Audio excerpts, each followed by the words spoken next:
Monthly Forum Luncheon. I'm Kevin White. I'm the president of the Catholic Citizens of Illinois. Just a quick show of hands. How did you? How many people heard about this from the email? Okay, excellent. And do we advertise anywhere else? I don't. Website. Well, oh, you're right. The website. How many on the website? St. John Cantius. Okay, and St. John Cantius. All right, that's very helpful to know. We're just trying to figure out how to maximize our advertising for these luncheons because it's really great to see people again. I know many of you have been to. It's great to be back as COVID kind of winds down, or at least the COVID hysteria winds down. I guess we're still supposed to wear our masks if we leave the room, but obviously there's no restrictions anymore on where you're sitting at the tables. We didn't have to validate vaccinations. I mean, everything is, I don't think it's resolved, but there's so much confusion as we follow the science that I think places like the Union League Club have kind of given up. I also, it's funny, as the days shorten, but we approach Advent, I've always found this to be a very inspiring and hopeful season, and I hope you do too. I typically make a pitch for our website while I'm up here because I think a lot of the hope that I'm feeling comes from the news that I cover as one of the curators for the site. We just had a very interesting couple of local elections in Virginia and New Jersey. We have some interesting Vatican scandals blowing up, which I think in the long term, the financial scandals, I don't know how many of you saw our article about the real estate investments that Cardinal Bukow, I believe is how it's pronounced. What is it? Betchu. Lost $100 million on a single transaction on a piece of London real estate. And those funds came from Peter's Pence. Now, you know, the Vatican can't avoid these kinds of scandals. I mean, it makes me sick on the one hand, but thank goodness for the somewhat free media that covers these stories. And these are the kinds of stories that we put on our website.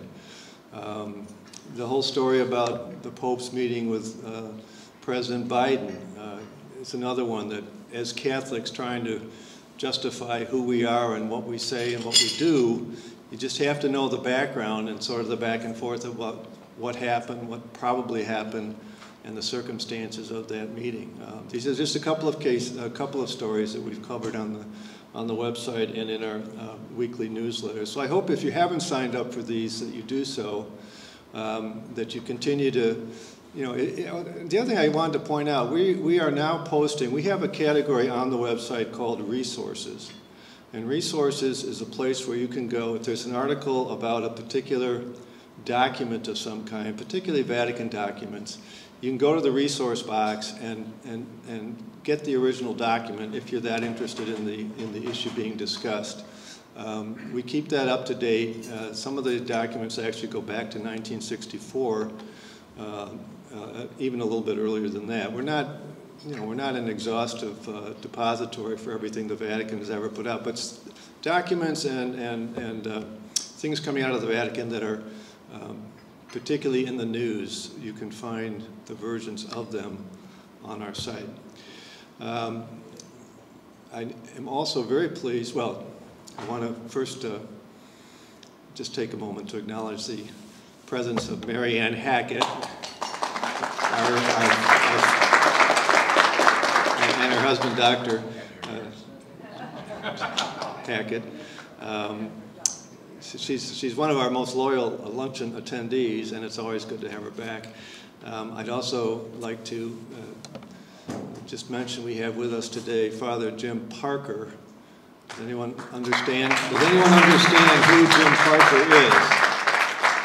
One of the things I don't know Father Parker very well, but one of the things I greatly admire about him was his non-appearance at the rally for the canceled priest. Now that was a wonderful rally, I don't dispute that for a minute, and I think it really sent a signal across the bow of the hierarchy. But, well, I'll just leave it at that. But Father Parker is still struggling with his controversy, and from everything I've read about him and heard about him, particularly on our site, of course, I've been very impressed with him. And our regular chaplain, Father Finelli, is not here, so I've asked Father Parker to lead us in blessing for the meal. Father Parker.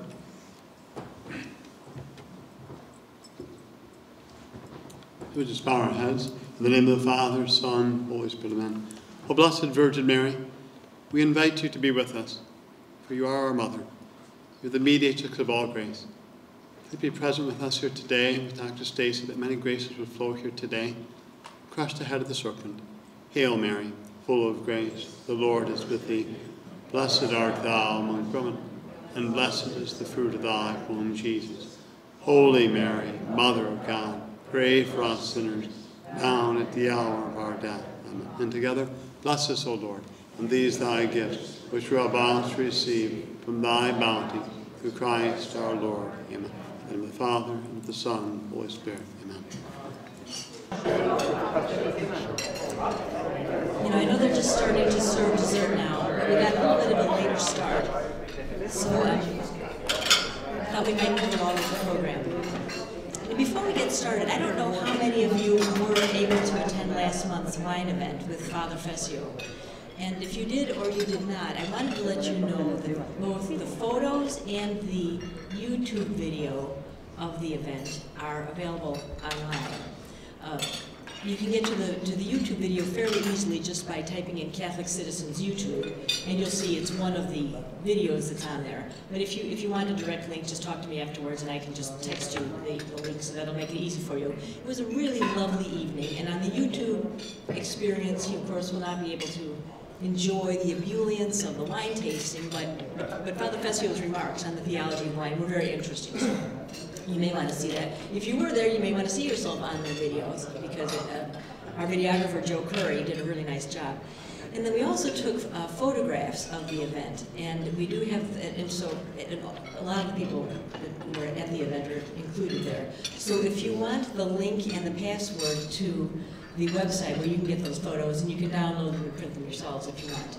Just let me know, and I'll be happy to send that to you as well. No. The other thing I wanted to mention is that we've got some really marvelous speakers coming up. Kevin mentioned what a lovely, hopeful time of the year this is for Advent. And next month we've got Dan Sheely, who's going to be speaking to us on why the Christmas story is no fairy tale. So he's going to be talking about other sources, extra biblical sources that support the story of the Nativity. I'm sure a lot of us have heard Dan speak. He'll do a marvelous job with that. In January, we've got a very young girl. She's a senior at the University of Chicago, Evita Duffy. Her mother is Rachel Campos Duffy from Fox News, Father Sean Duffy, former congressman. And of course, if you know anything about the family, you know that their 9th child was born with Down syndrome. Her name is Valentina.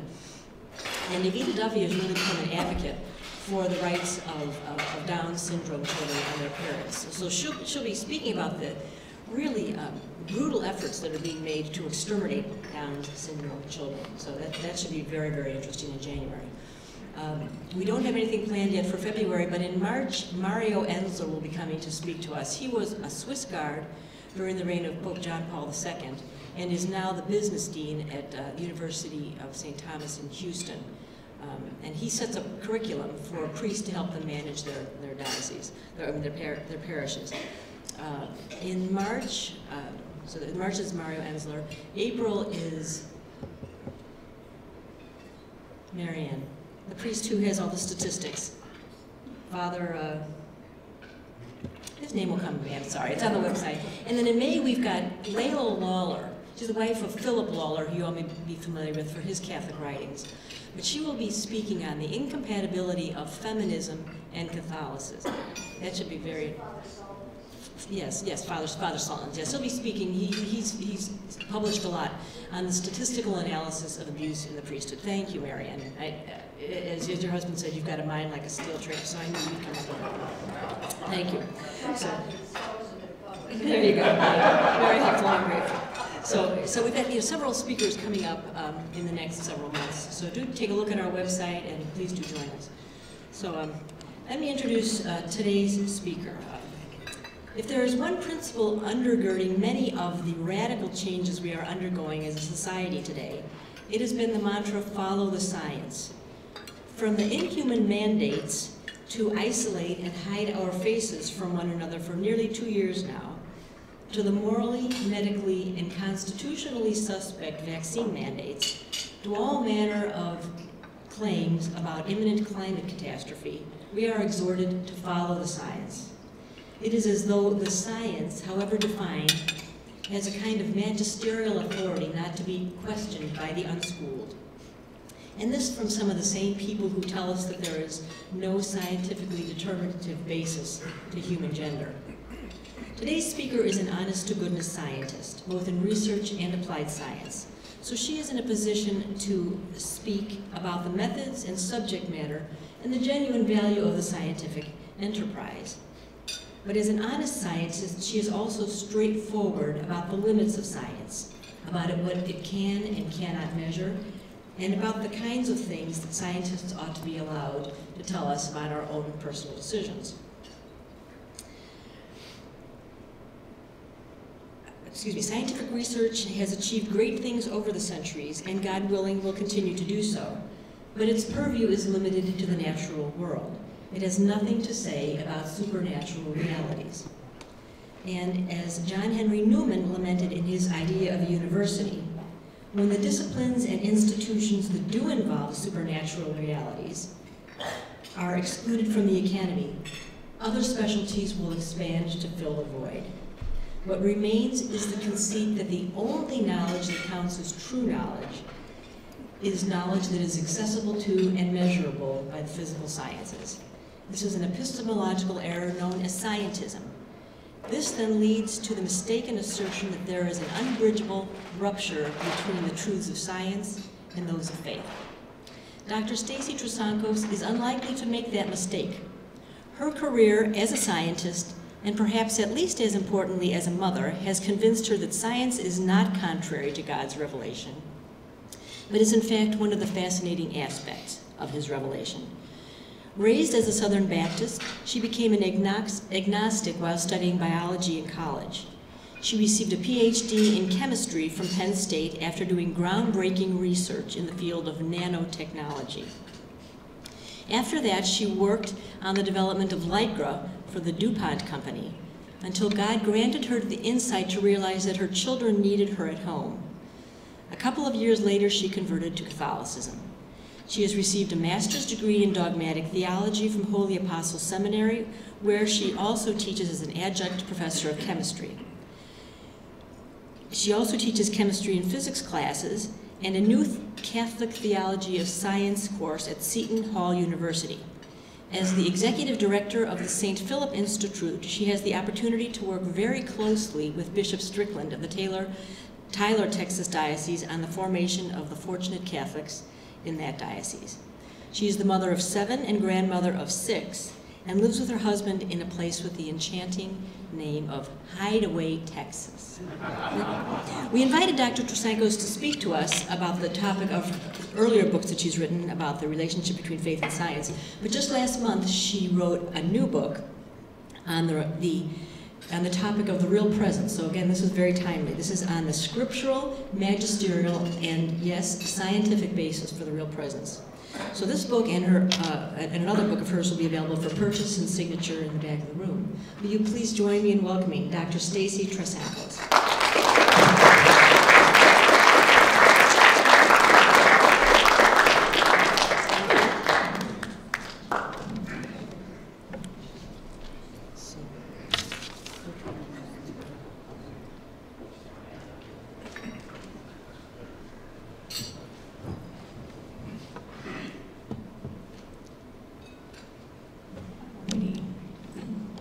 Well, hello, and thank you so much for giving me your time this afternoon as we hide out from the snow. Welcome to Chicago. Yeah.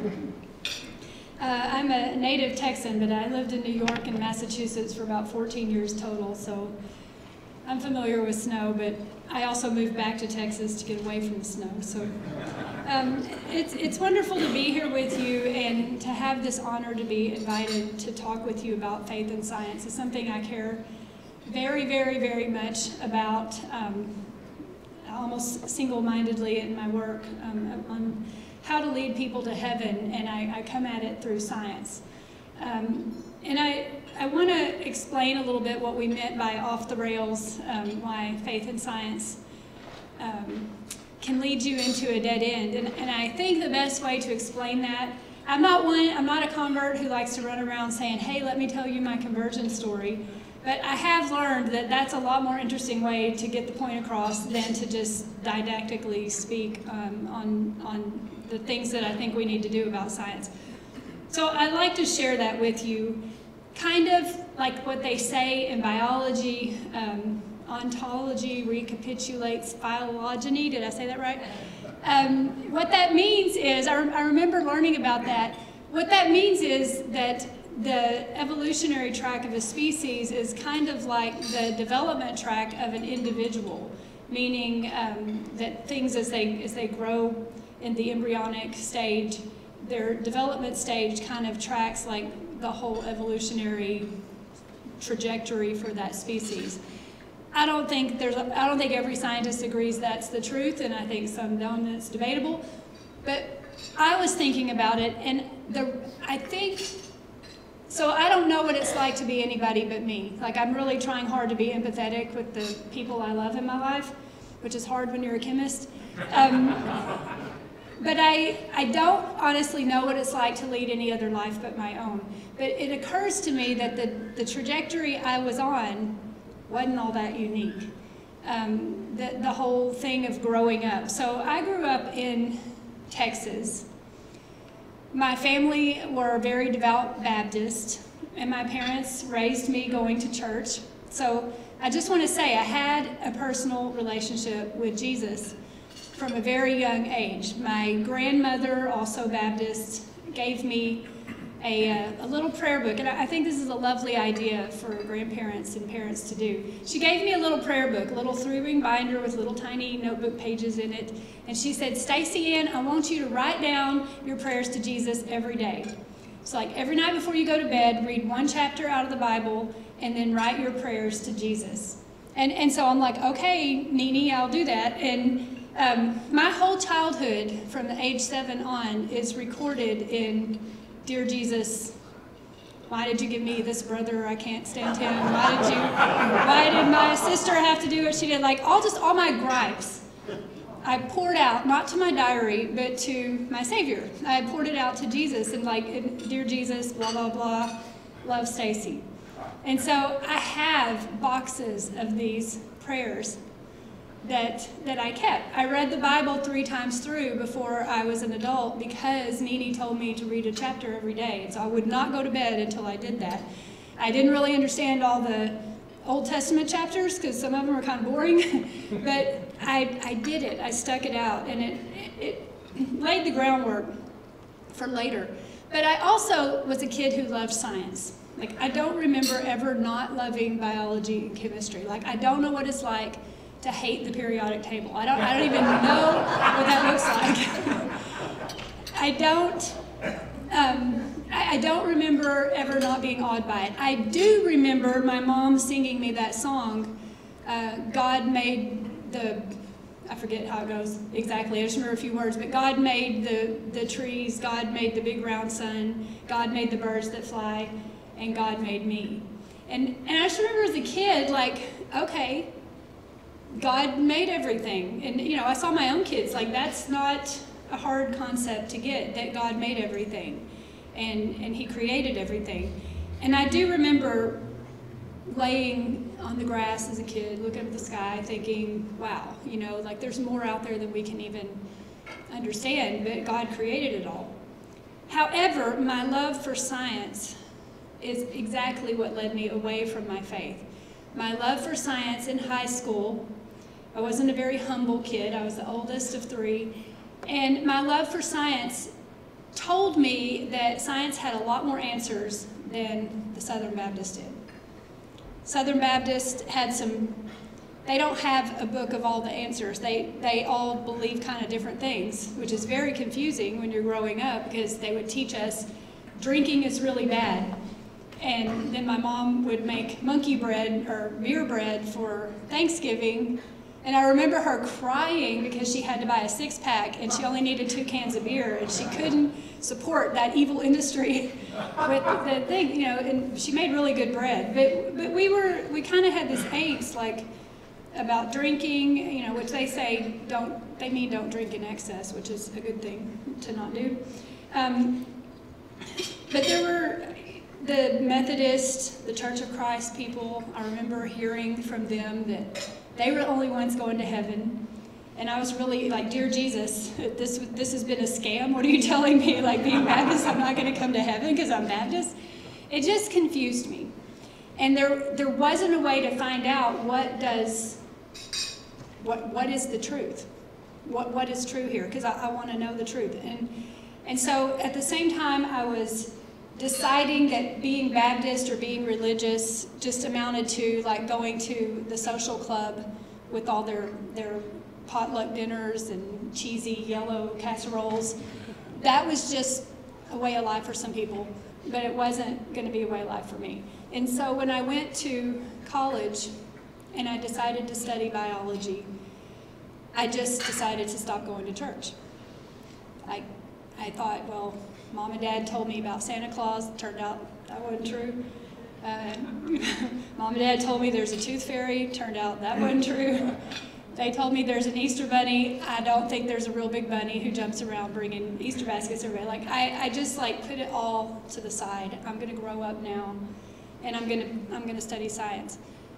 And that's exactly what I did. What I didn't realize, so I think a lot of young people do this today, more than ever maybe. What I didn't realize is that I was letting go, along with my religion, of any kind of moral code. And now I am a very extreme person. I swing all the way that way, or I'm very logical, and I will follow the logic of something to the end. I'll try. And that's a good thing, but it can also be a very hard thing. As I learned more about biology, and then as I got into chemistry, no offense to the biologists, but I quickly figured out that biology is just like memorizing stuff. And if you really want to know how proteins and DNA work, you got to learn about the chemistry. So I became a chemist because I wanted to know what the atoms and molecules are doing. What I gained with that and eschewing my religion, in 1991, the same year that REM song came out, Losing My Religion, I was done with it. I started to see, and I didn't sit down and decide this, but this definitely crept into my mind. I started to see everything as just atoms and molecules. Everything as fundamentally being explained by chemistry. To the point where I would look at a person and you would be atoms and molecules to me. And when you're a chemist in the lab and you control atoms and molecules, you learn all about the periodic table and the rules of equations and reactions so that you can make the chemicals do what you want them to do, you kind of become a control freak when it comes to relationships. I will make you do what I want you to do, you highly complex composite system of atoms and molecules. I will tell, you know, and that doesn't work very well with relationships. It is not the same. I mean, I can picture an atom, and I still do this. I still walk around, you know, crying when it snows because there's so many snowflakes forming their hexagon structure as the ice freezes because of the 104.9 degree bond angle between the hydrogens on the water molecule. I still cry because that forms into such beautiful crystals that are a story of the trajectory that one little piece of dirt fell through the atmosphere and all the water crystallized around it. And they all just melt before we can see them and appreciate their beauty. And it overwhelms me because I'm thinking about things at that level. A proton is a millionth of a billionth of a billionth of a half of a sugar cube, just to give you an idea how small. Cut a sugar cube in half, cut that into a billion pieces, take one of those, cut it into a billion pieces, take one of those, cut it just to a million pieces.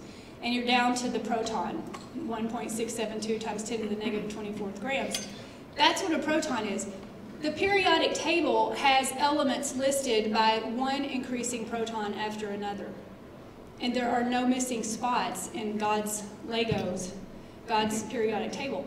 And as a chemist, you understand how all those atoms fit together. If the stuck-up noble gases don't react with anyone, it's not personal. It's because they are happy with their electrons. But other atoms will bond. And I started to see my relationships with people like that. Like, it's nothing personal if I don't like you. Just get out of my sphere. We're not going to bond. And, you know, that is how I started to view things. Well, I still had goodness in my heart. I still wanted to do something with my chemistry to save the world. I've had pretty lofty ideas. I wanted to save the world. And I had read about some research with artificial photosynthesis that was meant to solve the energy problem. Like, we wouldn't be so dependent on fossil fuels if we could learn to do what the chloroplast in leaves do. If we could take energy from the sun and use it to drive electrons to make stuff. Photosynthesis uses 6 times more energy than the whole human population per year. That's a lot of energy. It gets it all from the sun. Photosynthesis takes the carbon dioxide that we're breathing out and uses that through a process where in the chlorophyll molecule there's an electron that gets excited and it gets transferred through these different molecules in the membrane of the thylakoid, which is inside these chloroplasts. And on every square millimeter of every leaf, there are half a million or so chloroplasts. It's a little organelle. Inside there is a little pancake structure that's called the thylakoid. In the membrane of that are all these protein structures that orient other molecules just so that they can take light from the sun, make energy out of it, and make all the biomass on planet Earth. 6 times more energy. The only waste is the oxygen that we breathe. So it's really beautiful how that works. It takes carbon dioxide we breathed out, makes, I mean, every living thing on Earth, the material is made from our breath, sunshine, and water that photosynthesis uses to make all the carbon materials that get into the living, into the biomass, the biosystem. So the idea was, if we could figure out how to do what happens in that little nanomachine of the thylakoid membrane and the chloroplast, if we could figure out how to take energy from the sun and make stuff, that would be a good alternative energy source. I found the professor who was, in my opinion, the best thinker, best researcher on this issue in the whole United States, and I wrote to him and said, I want to come work for you. And I went to Penn State in Thomas E. Malouk's laboratory, and I was put on the project. So I'm telling you about this because I thought my dreams were coming true, and I'm heading for a comeuppance of my lifetime. I'm now in graduate school. I'm in the professor's lab I want to be. I'm working on artificial photosynthesis. My whole life makes sense. I've long forgotten about church. And I'm going to do this. When I get put on the research team that was working on this project, and the project was, I have to explain it a little bit, just to give you the full picture here. The project was to make a nanomaterial that could do the electron transfer process like in the chloroplast. So a material that could take light and turn it into moving electrons, into energy. And the way we were going to do this is we had these silica particles, very high surface area. A gram of these particles had about 1/5 of an acre of surface area. So a lot of surface. They were like fluffy. You had to keep them in the test tube. And on that, and we charged that surface of that positive.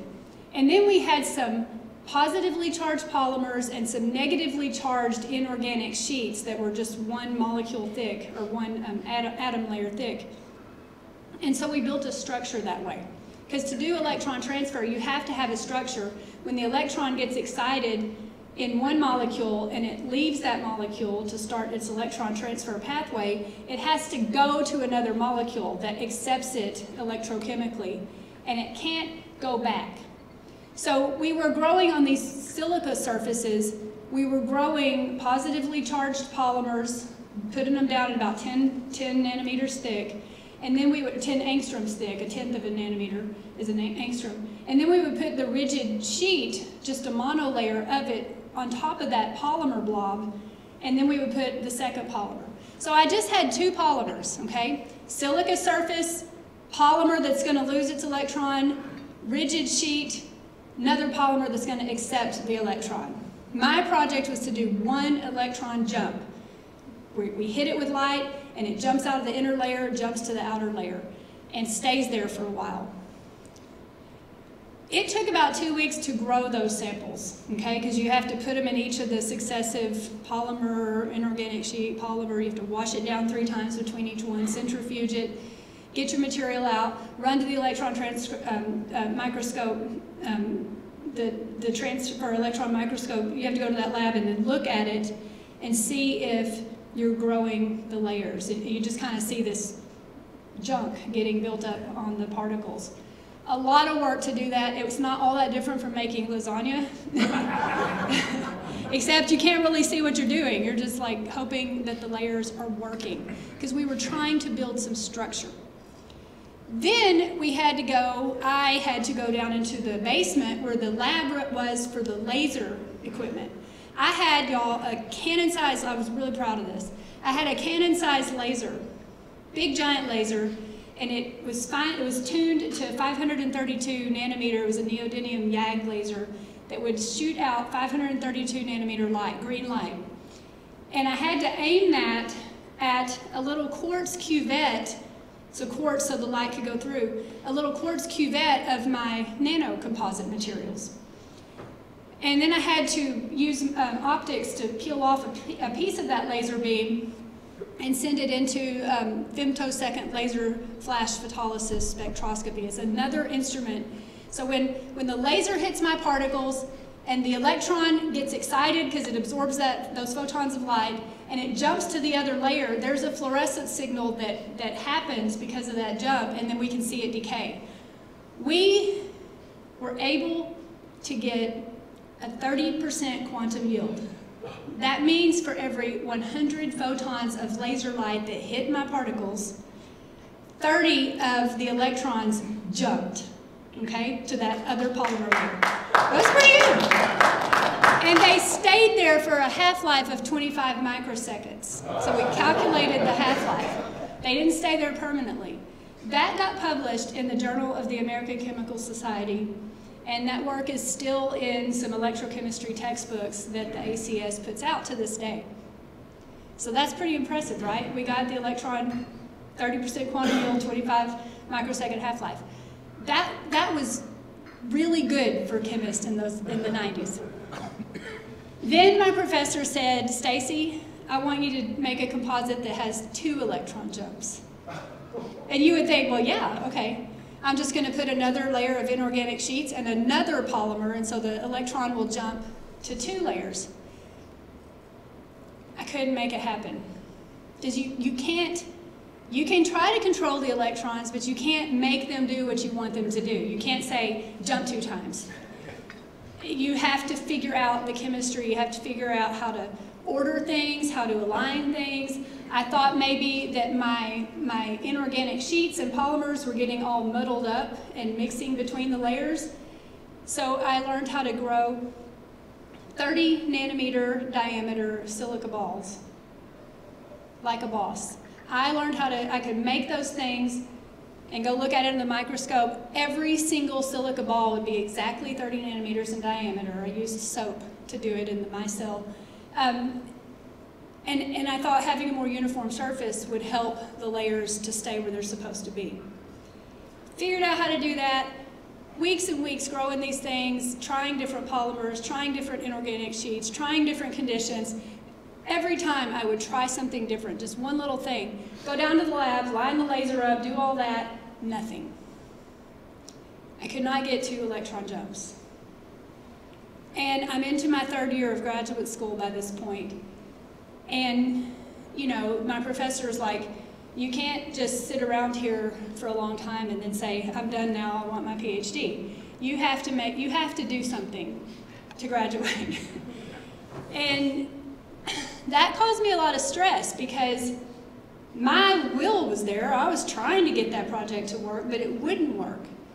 You know, and you think about lying, like drawing the plot. Look, I did it. You can't, because if you publish that and nobody else can repeat it, you're done. So I started to panic. And this is where I had this encounter. I started to panic. I got my old Voigt and Voigt biochemistry textbook out from college, and I read the whole chapter on photosynthesis. I forgot that it was a whole chapter. Seriously, get a college textbook sometimes and look at the chapter on photosynthesis. It's unbelievable what all has to happen for that electron to transfer so much like it does. There's a Z scheme, so there's 2 photosystems where there's 2 different chlorophylls and electrons are transferring, and it all works together to make the biomass. And I read that, and it occurred to me, I don't think I'm going to be able to do this. Like, I don't know how to order things up so that the electron will go where it's supposed to go and stay there. I don't know how we're going to be able to do this. I don't even know where to start. I have no project. I have no way to graduate. And it was that day that it kind of all came home to me that I was about to fail. And I remember I turned, I'm on the 3rd floor, that's where my lab was at Penn State in the Chanley Laboratory, and I turned my back to the rest of the lab and I gripped the windowsill, you know, I'm looking out the window because I'm about to cry, I'm about to have a little fit in the lab, and I look out the window and my eyes landed on this very old tree, a tree. It was a ginkgo biloba tree. Very old, erratic branches, leaves, and that tree was up to my eye level on the 3rd floor. And I'm standing at the windowsill in my state-of-the-art laboratory, and I'm looking at this tree, and it hit me.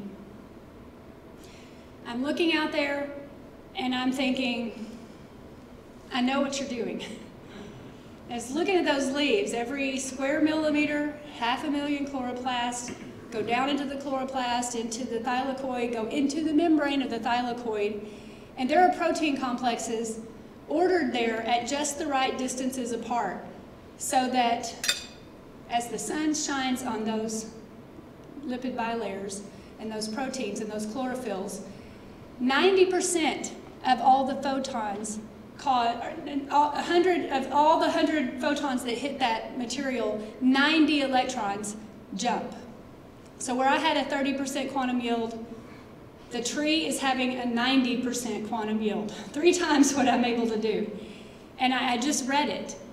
And I was thinking what I had just read, how those electrons, when they jump out of the chlorophyll molecule, it's like this cyclic tetrapyrrole molecule with lots of electrons and a magnesium in the middle that has 1 electron nobody wants. And so it's tuned just so to jump out. It gets a little bit of energy, it jumps out. And it was going to a plastoquinone molecule, to a bound plastoquinone, to a pool of plastoquinone molecules before the resulting plastoquinol was reducing the cytochrome BF5 complex and pumping protons into the thylakoid lumen. And the electron was going to a plastocyanin, which was reducing another photooxidized chlorophyll molecule in photosystem 1, where that electron was then going through another transmembrane series of ferredoxin molecules before the electron reduced nicotinamide adenine dinucleotide phosphate, NADP+, into NADPH, and located more protons into the thylakoid lumen. And all of those protons in the thylakoid lumen were supplying the energy to synthesize adenosine triphosphate from adenosine diphosphate in a phosphate donor group. Meanwhile, and it's just clicking, and meanwhile, back at that first chlorophyll molecule that lost its electron, that is the molecule that's ripping electrons off of water molecules in the air and creating oxygen. And in the dark reactions, that ATP, the ATP adenosine triphosphate that got synthesized, It's taking the carbon dioxide from our breath and fixing it into these 3 carbon precursors of all living things, all biomass. And I'm looking at that tree, and that's all going through my mind, and it's hitting me. I'm never going to be able to figure out how to make an electron jump twice. And it was like I had walked my whole life, and I think a lot of scientists have moments like this, and I think they do exactly what I did. I walked my whole life to get to that cliff. And I'm standing there in the window of my lab, and I'm looking at that tree as if there was some chasm of truth between me and that tree, that I wasn't willing to go there. It was like I saw the face of God, and I wasn't a believer. It was like I came in contact with God, and instead of saying, yeah, there must be a really great chemist who created the whole universe, instead of saying that, instead of that most logical conclusion, as I remember it, I remembered the thought I had. I used some pre-Catholic language, and I cussed out the tree. And I turned around, tightened my ponytail, pulled my lab coat around, and I picked up my world-saving technology nanoparticles, and I threw them in the trash. And I stomped off, and I got mad, because all I wanted to do, I didn't want to know the truth. I didn't want to have the humility to admit there's God. I just wanted to graduate from college and get a job. That's all I cared about. And I wasn't going to be able to do it. And I was pretty angry about that. I didn't convert for 15 more years. But I never forgot that day, and I never forgot my choice. As it turns out, just so you might be wondering why did I graduate then, I took those silica nanoballs that I grew, the 30 nanometers apart. I figured out how to make something called nano bubble pack. Totally different project, serendipity all the way. There were other groups of chemists trying to make zeolite materials, which are inorganic cage structures that have 3-dimensional pore networks through them. You can put medicines in there, and it's a delivery system. Well, the pores were too small. They needed the pores to be from 7 to 10 angstroms to 30 to 20 to 10 nanometers, up on the nanometer scale, 100 times bigger. And every time they tried to make the zeolites that big with the big pores, they would collapse. So I took my excess of nanoballs that I had sitting around the lab, and I pressed them into a pellet with a hydraulic press. And you know how balls that are all the same size will order when you press them together? Even M&Ms will do this, they'll order up. I pressed them together, they ordered up, and in the spaces in between, I pumped in the gas phase monomers to make bakelite resin. Bakelite, one of the oldest polymers there are. And I used a different monomer in successive amounts such that when I dried it, the pores would shrink. So we would dissolve the silica balls away with hydrofluoric acid. And we just had this cage structure with pores in the 30 nanometer size range because that's what we needed. And I could use a different monomer to shrink the pores. And so that got published in Science Journal, like the most prestigious journal you can publish in as a scientist. And I got a patent on those materials, and I am the proud inventor of Nano Bubble Pack. Thank you. DuPont called and said, we'd like you to come work for us. I got to graduate, and I went to work for Lycra. So I went from saving the world by simulating artificial photosynthesis, which I could not do, to improving pantyhose, underwear, skinny jeans, and t-shirts. And I got to fly the world and see my Lycra in fabrics that were on fashion show stages in France. So it was pretty fun. But it took me into my 30s then to realize, so I was the have-it-all feminist woman. I have a degree. I have a good job at DuPont. I had 2 really nice cars. One of them was a little black convertible, and one was a big black SUV. I even had a hot pink golf club bag with golf clubs in it. I'd put in the convertible beside me, go off. I didn't know how to play golf, but I looked good doing it. I had a nice house. had all the things that would look like I was a successful woman. By the time I got into my 30s, though, and notice how I'm only talking about my science, I compartmentalized my life. Atoms and molecules, science, I was really good at that. Everything else, not so good. By the time I got in my 30s, I had 2 children. I was single. And I was messing up their life because I didn't know how to love them. I didn't know how to love my cute little highly complex composite systems of atoms and molecules that called me mommy. And I didn't know, I seriously did not know what to do. I tried to control them. Go to daycare, here's your dinner, take your bath, get up and go to school. You should be okay. I have 7 kids now. I know that's not all it takes. And that's when it started to hit me. And I was so lonely. And I was so broken because all my relationships were tainted. Nobody liked me. Nobody could get close to me. My parents were still Baptist and praying for me, thank the Lord. And I just let go of everything. And the more my personal life went to hell, the more I just focused on chemistry. Until one day I couldn't deny anymore that this wasn't working. And so in my 30s, all alone, breaking everything, I got down on my knees one night in my bedroom. And for the first time in years, my whole adult life, I prayed again. Like, dear Jesus, it's me, Stacy. And I really made a mess of things. And if you'll just give me one more chance, I promise I won't mess it up this time. I'm all in. And so I got up from that. I'm like, well, I don't know what's changing now. And I know this sounds very nostalgic or emotional, but seriously, it was a couple of months later. This tall, dark, and handsome man named Jose Trasancos was with GMAC where he was working. He was a mathematician. He was in North Carolina. I was traveling with DuPont. I was in North Carolina. And he just walked past me in the hallway of that hotel one morning, and the photons of sunlight were shining through the window on him. And he looked at me and said, "Good morning." And so the rest was history. We started talking. He started seeing me. He didn't care about all that other stuff.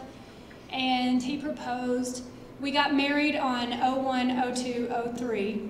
Because he was a mathematician, I'm a scientist. We figured that was a good way to start our life together.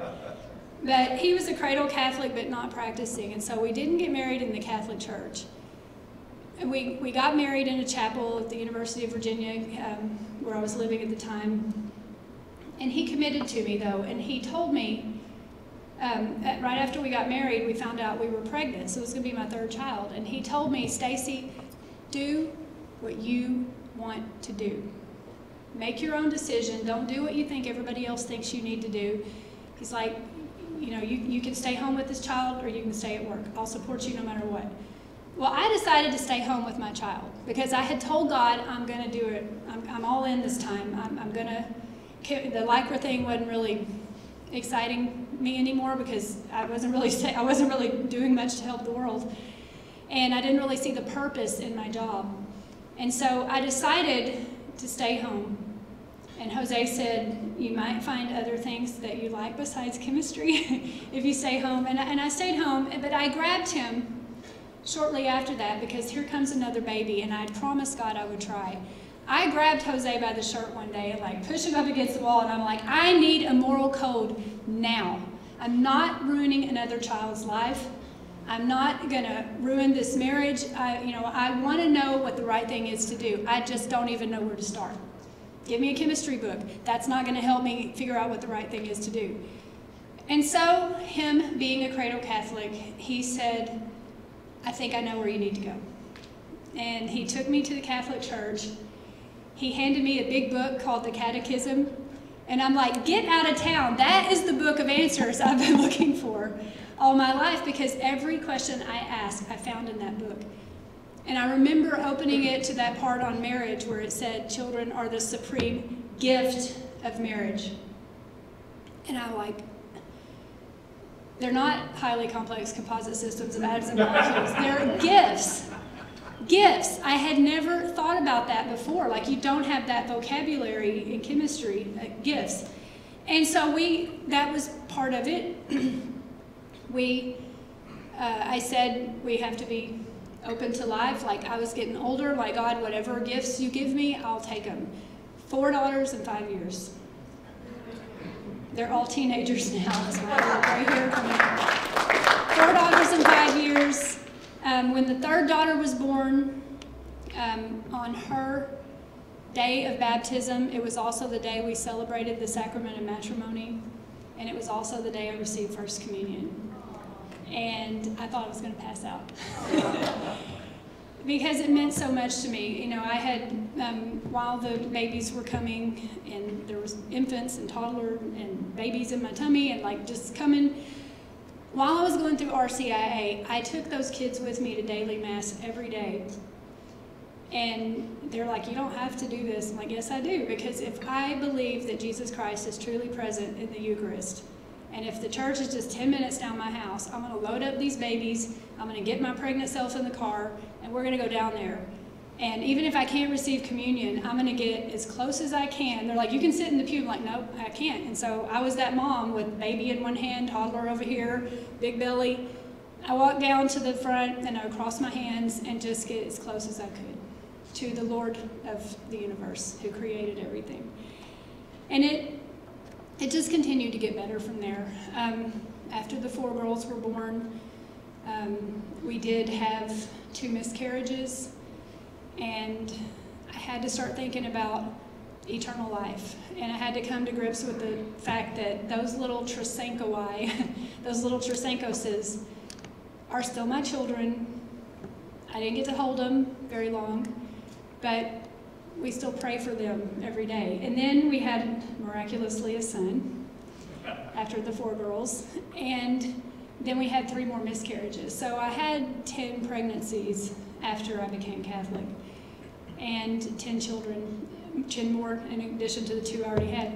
And it just became a long, I enrolled in Holy Apostles online master's degree in theology, only because dogmatic theology was very much like chemistry and physics to me. It's like you take what God told us and you derive doctrine from it. And I wanted to know more about my faith.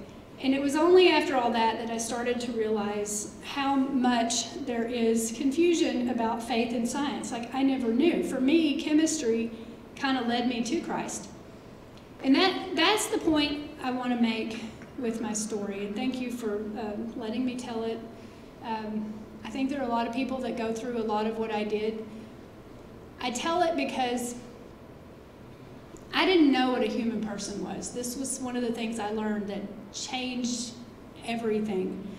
I didn't know what a human person was. I didn't know that we were anything more than atoms and molecules. And when I learned about the Holy Trinity, how, because you have to take a class on this in college and you have to learn how to articulate it, that God the Father generates God the Son, kind of like a thought, a conception, that when he generates God the Son, he gives all of himself to the Son except to be the Son, that is an act of the intellect, perfect intellect. And that when God the Father and God the Son together as one substance spirate forth the Holy Spirit as an act of the will, of love, and that one divine nature, one God, 3 persons, and that we're made in the image and likeness of God. That honestly, like when you grow up Catholic, you hear that all the time. But for someone who's never thought about the spiritual realm before, that rocked my world. I am not just my body, I am body and soul. And I have these spiritual powers of thinking and loving. Like, I have the power to think about what the right thing is to do, and I have the power to love. And that's when I understood what it meant to love my children. And that's when I understood that relationships are like your spiritual, not just your bodies, but your spiritual part overlapping. It's kind of like atoms bonding in chemistry, but there's no rules.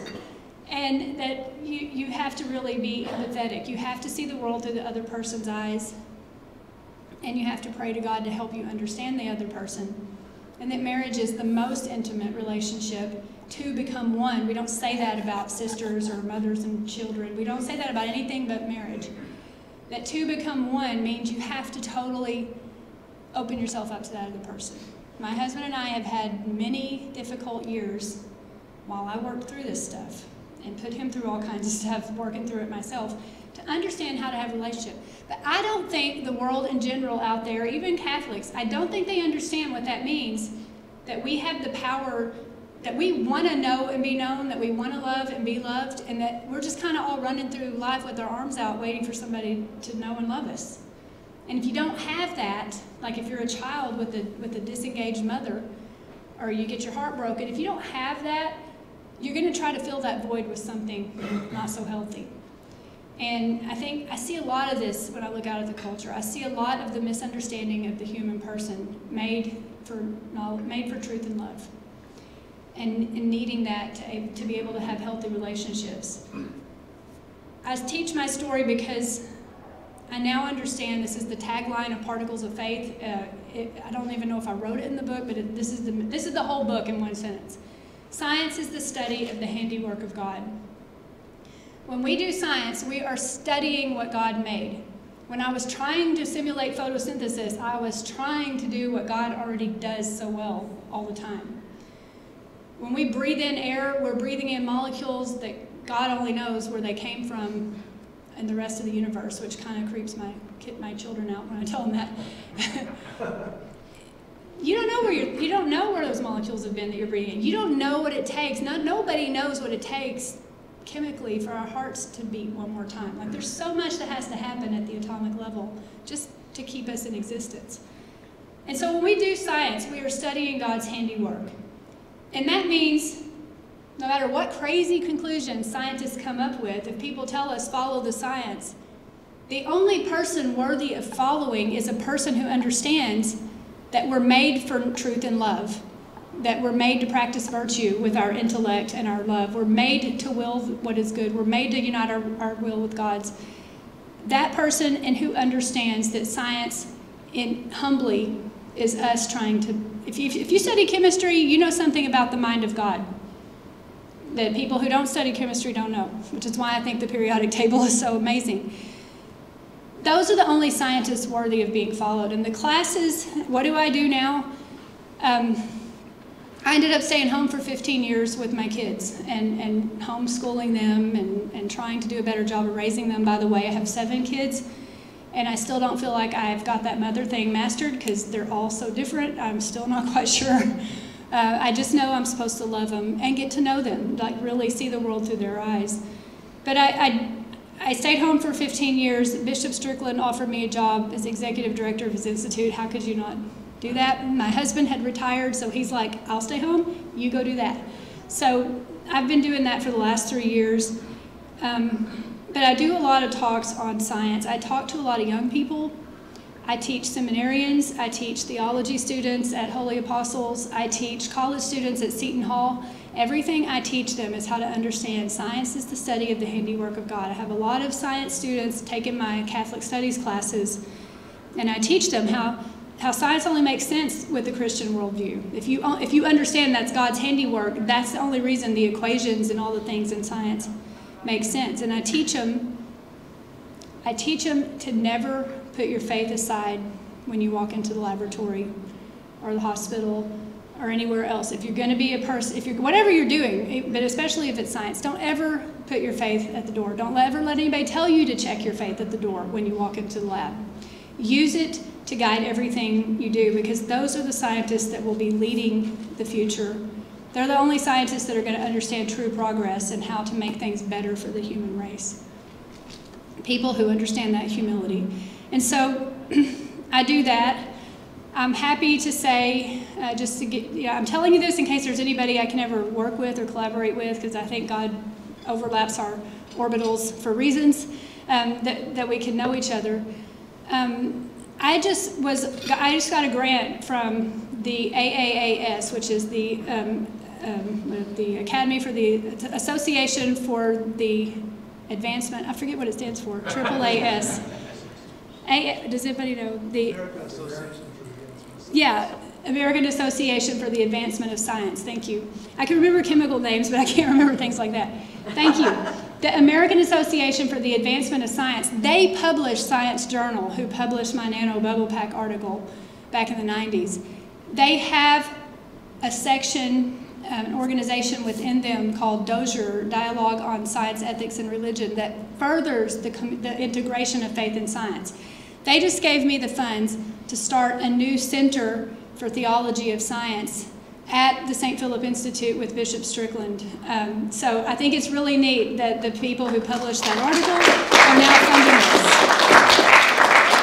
this. So, you know, our Bishop Strickland said that the science and reason, or faith and science, faith and reason, that issue is a huge issue in our culture today. So he said, just do your thing and go out there and teach about that.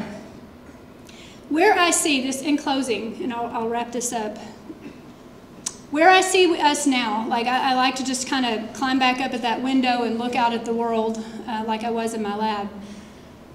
I think we need to remember that we are still in the midst of the scientific revolution. I have a whole talk I give on how science was born of Christianity.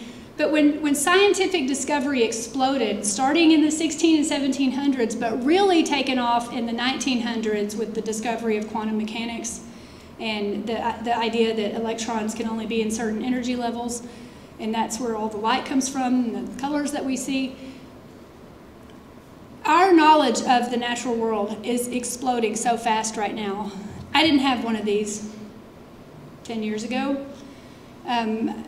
We now have global communications. We have different ways of solving problems, different materials, new ways of building homes, new ways of going to space, new ways of driving cars.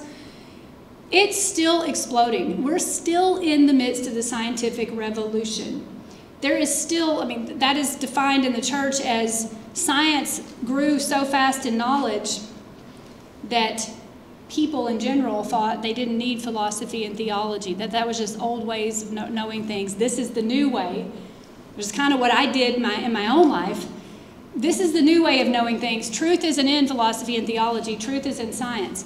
And the problem right now is we're able to do a lot more things than we should be doing.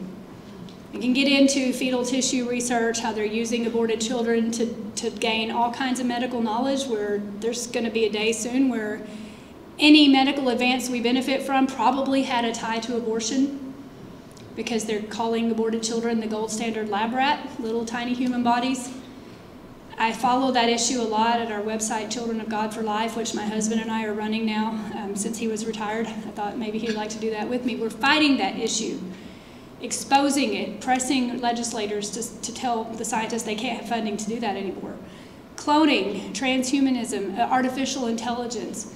There's so many things still exploding. I think in our lifetime, we're going to see them grow a human completely in the lab. They're already past the point when it starts to differentiate past that 14 days. They just extended the 14-day rule to something beyond that. And when you get to a certain point where that little organism is starting to differentiate into the organs and systems, you're pretty much there. All you got to do is keep it alive the rest of the 9 months. We're very close to that now. In Japan, just a few months ago, they had a report where they put human cells into monkey embryos and grew a chimera. They kept it alive 20 days in the lab. I found a research project not that long ago where at the University of Pittsburgh they were cutting the scalps off of aborted children and grafting them onto rats and mice. And they were trying to study staph infections. They were taking the internal organs out of the same child whose scalp they took and transplanting them into the mouse. So the mouse had the organs and the skin of the same child.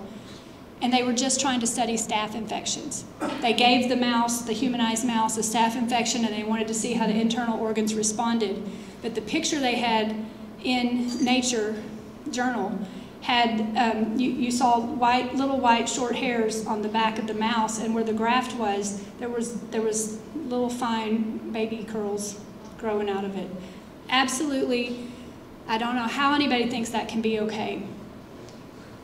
And it's extremely upsetting. So back to science. I think we're in the middle of the scientific revolution still. I tell kids all the time, I'm trying to build an army of faithful Catholic scientists for the future because we need you. Don't put your faith aside. Don't stop learning how to practice virtue. Get out there and lead the way. Stop this, oh, science isn't in conflict with faith. Stop all that. Of course it's not in conflict. It's God's handiwork that we're studying. How could there be a conflict? Just get rid of those arguments and stop wasting time there and take the lead on the future. And so I work with a lot of students. I have students coming back to me and telling me things they found, asking for guidance. What do I do if I just got a job offer but I'm going to be working with cells from aborted children? You're going to have to turn that down or go inside and pray. Ask God what he wants you to do. Maybe you have to change that company yourself. But stand up for the truth. And so I know that's what we're all doing here. I think science is like the prodigal child. Science was born of Christianity. That worldview of the order and love and purpose in nature is what led to the rise of modern science. I think science now thinks it has all the answers and doesn't think it needs its mama, the church. And we have to have people in the next coming decades and generations saying we need to complete that revolution, full circle. We need to bring science back into a unity with philosophy and theology, not like it was in the Middle Ages, but in a more mature, new way where our love for God, our love, our hope for redemption, our love for humanity made in the image and likeness of God actually leads the scientific work that we do. So, like all of you, I'm at a point in my life where I just want to do my part as God wills it to build civilization, to make things better for my children and my grandchildren. And like all of you, I'm going to die trying. You know, I'm not going to stop. So I would appreciate your prayers. And if you find me, just search my name on Google. I broke my own website, but if search my name on Google, you can find my email address. If there's ever any way that we can work together or something we can do, I'm on a mission to build that army of faithful Catholic scientists. So it's wonderful to meet you. Thank you.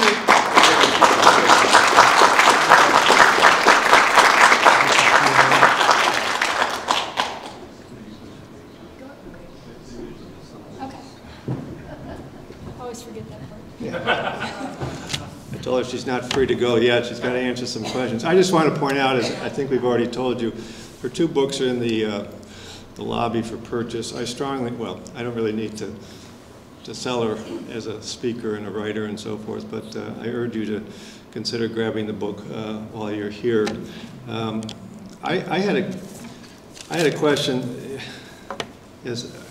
My children are beyond my reach now, but they seem to be turning out okay. I tell people none of them have police records, so that's at least something. But no, they're doing much better than that. But you referred to the RCIA program that you went through. What was that like? Was that a good program? I mean, I asked because now I've got grandchildren coming up, and you know they're not going through RCIA, but I think we're all concerned about the kind of instruction, the formation available in the church today. So maybe you could just talk a little bit about what it was. Okay, sure, thank you. Here's the thing that made the RCIA program I went through, honestly, wasn't very good. We just met with a group of people and we read the scripture for that Sunday and we just talked about stuff. So that part wasn't so great, but here's what was great. My husband went with me to every single class. Even though he was a cradle Catholic, he supported me. So having someone to go with me every time, having someone say, this is important, you need to go. Why do I have to go for a whole year? Why can't they just let me be Catholic now? Like Baptists, all you do is walk down the aisle and say I'm in. But Catholics want me to do all this stuff for a year. I don't understand. They're not telling me. He's like, just go. And he went with me. And that finding the truth led me to want to study it in college in a more formal way while I was home with wiping butts and filling sippy cups. I could do my online studies with Holy Apostles. But we do have a program at the St. Philip Institute that Bishop Strickland asked us because of what you're talking about, bad RCIA. We do have a program called The Way of Christ, which is a book that people in the diocese wrote, and we made videos, and it just kind of walks them through the basic fundamental teachings of the church. We've had a lot of people work the program just because they're like, I never do all this. But honestly, the thing that made the difference for me was that personal relationship with my husband making me go. Thank you. Any questions out there? Yes, please. I taught at the college level for 10 years, and people said, why are you teaching here? I said, because every class is like a Fellini at a public university. If you were advising parents who had 18-year-olds that were about to go off to college, could you name 5 or 6 colleges that would not turn them into commie zombies? Hillsdale, maybe, or? My husband's very impressed with Hillsdale. He's read about it a lot more. I know personally some really impressive young people going there. Yeah, I know some really impressive young people at Hillsdale. I don't know if I can name them. I mean, I'm impressed with what they do at Steubenville. I'm impressed with Christendom. I'm impressed with the University of Dallas over next to us. Is anyone making a list of this? Yeah, the Newman Society does. Yeah, they vet colleges. Yeah, Holy Apostles is on there. I teach in the Catholic Studies Department at Seton Hall, which is a Catholic university after Elizabeth Ann Seton. It's like a lot of Catholic universities around the country. It's not committed, most of the people in charge there aren't committed to the Catholic identity. And the woman that runs the Catholic Studies Department literally has to fight battles to keep her Catholic Studies courses as part of the curriculum. So I work with her to just try to figure out how to keep that way. But I've met kids who go to the best Catholic universities and they still go the other way. And I don't, if I ever figure out how to keep 18-year-olds faithful, I'll let you know, because I spend a lot of time praying, like the breastplate prayer of St. Patrick. I have one for my kids, and I'm just hoping that, a couple of them are just kind of like, they think they know the truth better than I do. So praying for them. Any other questions? Yeah, Chris. Doctor, I've got 2 very brief questions. Okay. First one is 2 words and a question mark. Nano battery. Second question is 1 word and a question mark in view of your story of conversion. My mother was Presbyterian. So my second question is just 1 word and a question mark. Protestantism. Mm-hmm. Nano battery. Are you saying I should get like a research lab going, or? When do you think, is it going to be here at 3 o'clock, or 3 years, or 30 years, or? Some kind of, you mean the project I was working on, or just a smaller? No, just as a physical chemist. I'm turning to you for insight. Insight on that? Looking for investment advice. I don't know. I honestly don't know when that. I do follow artificial photosynthesis now. They're working backwards, like they never were able to go the direction I was trying to go. They start with chloroplast and take them apart and try to put them back together again in ways that will kind of work. But there isn't anything I know of like a nano battery on the scene of even being close to come to the market. What was the other one? Oh, Protestant. Yeah. I live in the Bible Belt. I live where the belt buckle is of the Bible Belt in East Texas. And it blows my mind that, because there everybody loves Jesus. When I lived in New York, you could not say God. Like the kids couldn't wear green and red at Christmas because that was too religious. In New York, upstate New York. In Texas, you go into the public schools there's crosses. There's not crucifixes, but there's crosses, there's scripture.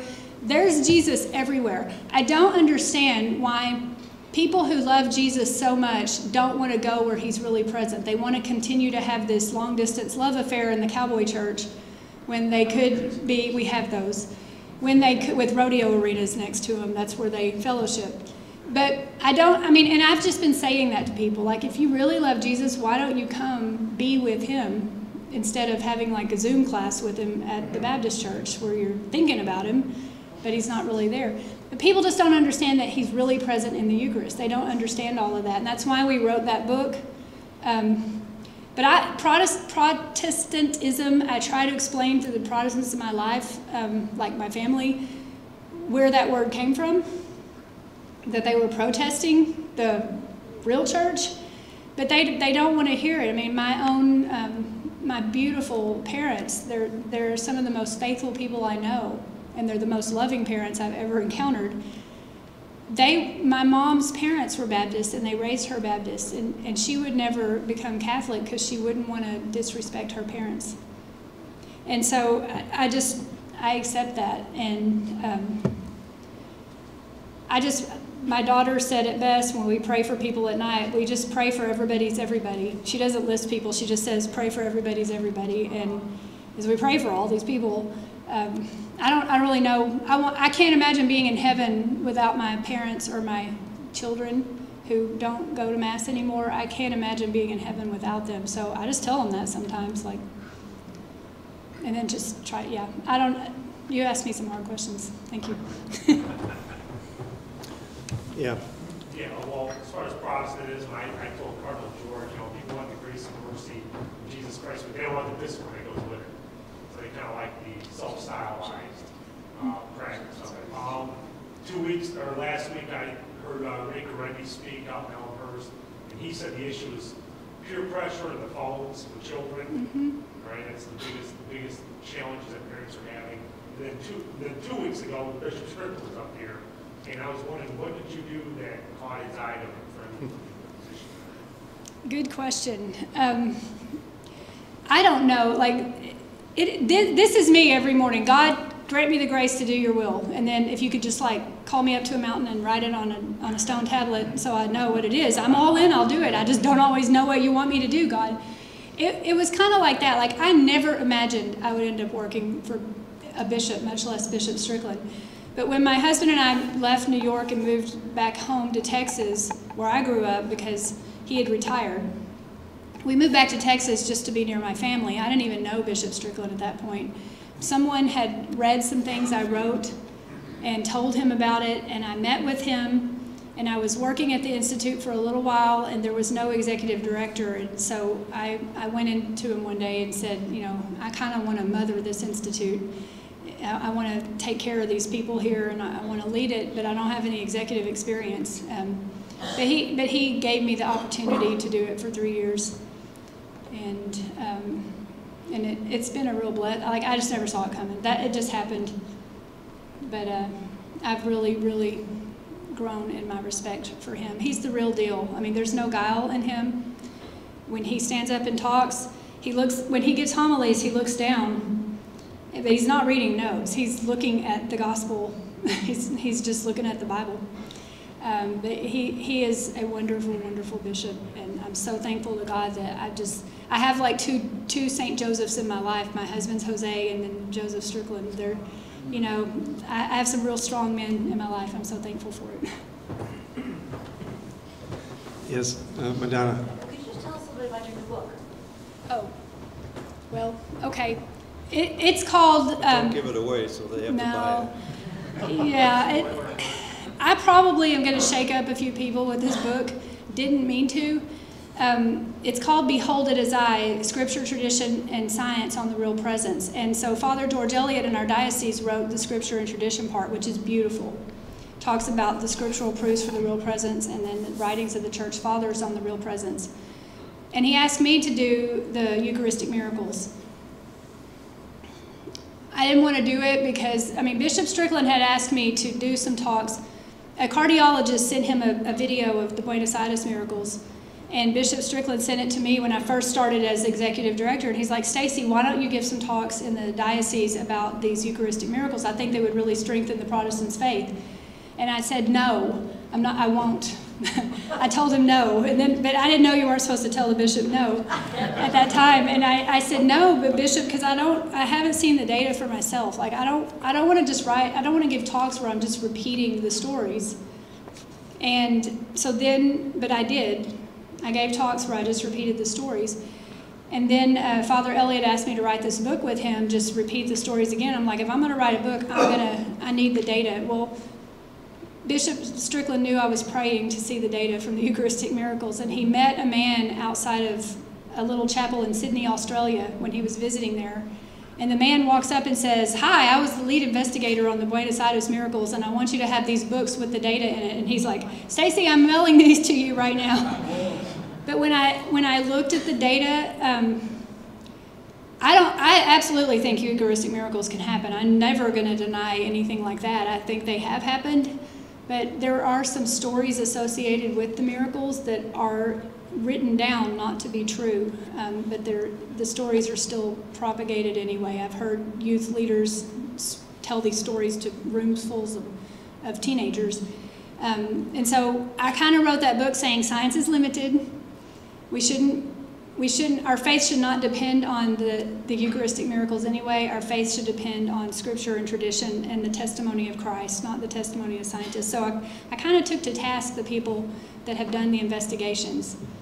So in the book we say, you'll be surprised where you come out at the end of this book, but it just points right back to the words of Christ. So if you want to see my criticism of the Eucharistic miracles, you can buy the book. Just in closing, I just want to remark briefly on the part of the story that I find the most beautiful. All right, one more question? He kept raising his hand. Yeah, okay. Doctor, I thank you for helping me with my humility.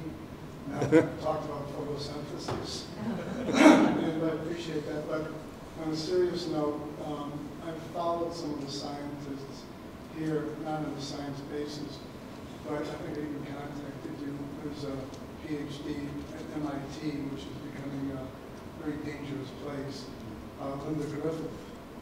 And her ultimate goal is to be able to produce a miniature human being in the laboratory. At the same institution, Raymond Kurzweil, who's actually done some really good things for the blind. His goal is to upload the entire contents of his brain into a computer so that he can be downloaded either into a new body or into a robot and become immortal. Have you ever considered trying to interact with some of these off-base, godless scientists? Yes.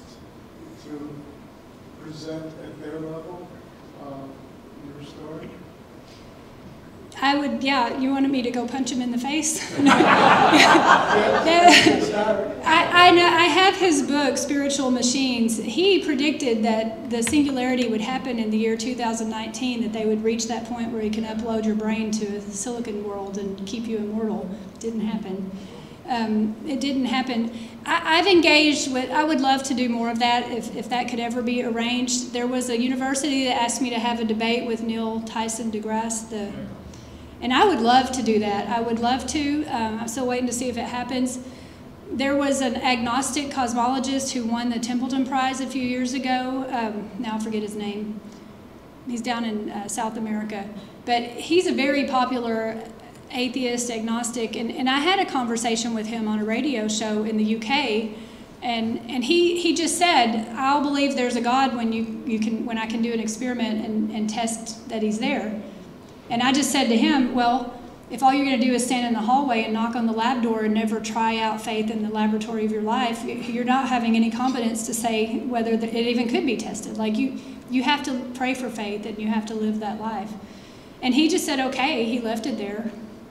We didn't really argue, but I would love to have debate opportunities with Richard Dawkins, Neil Tyson deGrasse. I would love to have a chance just to talk with them. And ask them some questions. So maybe someday. Yeah, again, I was just going to mention the mystery, to me, not the mystery, but obviously the incredibly influential person in Stacy's life was her husband. And I'm intrigued. I'm not asking a question really, but I'm just to me, it's an example of how these kinds of gatherings, at least to me, are incredibly encouraging, because here's a fallen away Catholic who somehow accompanied you on your journey very dramatically, successfully, and like, you know, how does that happen? Again, I'm not asking a question, it's probably another talk, but it's very encouraging. We in this room tend not to be fallen away Catholics. We can have that impact someday. We never know when the opportunity is going to arise, but if we're smiling in the hallway, maybe it will occur. So thank you very much. Thank you for attending. I hope we can see you all in December.